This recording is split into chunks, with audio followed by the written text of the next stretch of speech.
Hello and good Thursday, August 23rd, 2007. I'm Joanne and this is Rocketboom. Today we have a field report from Rocketboom correspondent, yours truly.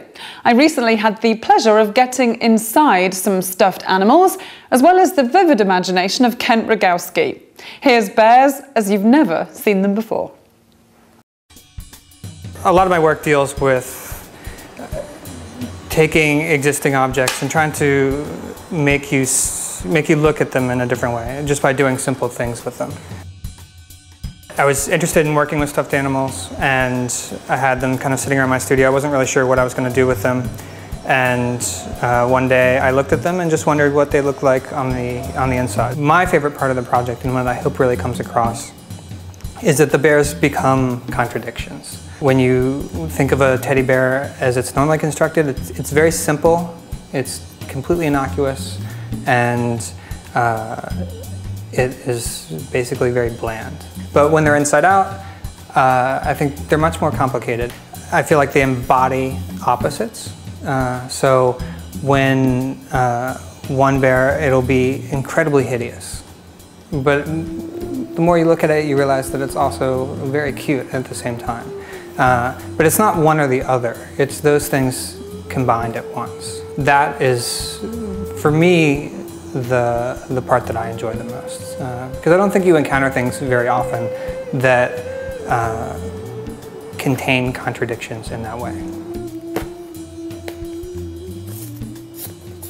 When I was probably around 6 years old, my parents subscribed to National Geographic books, and we had a book on spiders. And all it was page after page of spiders. And I would kind of sneak down at night and I would take the book off the shelf, and it would scare the hell out of me. And I could never make it past like the 10th page of the book. And it would always be one where all of a sudden there was this crazy close-up of a spider, and it would just freak me out, and I'd have to put it away and then try to return to it another day.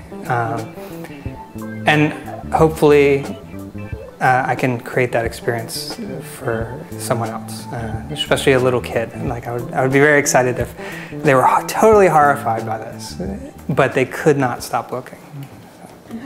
One of the funniest things that happened was I was sitting in my studio.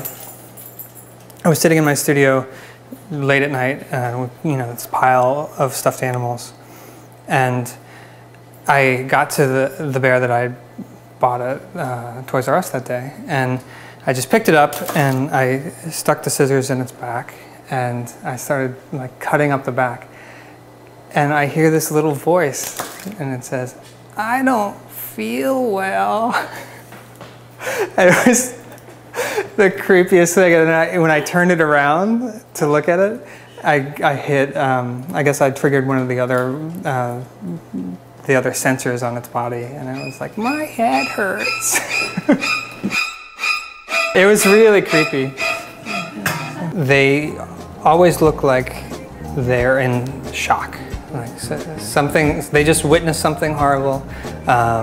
Something horrible just happened to them, but they're still okay. You know, it's not all that bad. And I like to think, even though I know that the bears were manufactured like this, that they absorbed all the traumas of their previous owners and internalized it, and that's why they look the way they do. Because we were crying ourselves to sleep at night with them, and they were absorbing everything, every part of that. And this is what the results are. Some people will look at these bears and they'll say, oh, that's cute, or oh, that's disgusting, or just write it off completely and say, he must be totally disturbed. But other people will look at them and I think they will consider the issues that I'm trying to put forth, and ultimately that's the goal. Either response is fine with me, but I obviously prefer the more thoughtful one. He's better at it than I am. He's faster. I should have just given them to him and then taken. Manu, get off my art.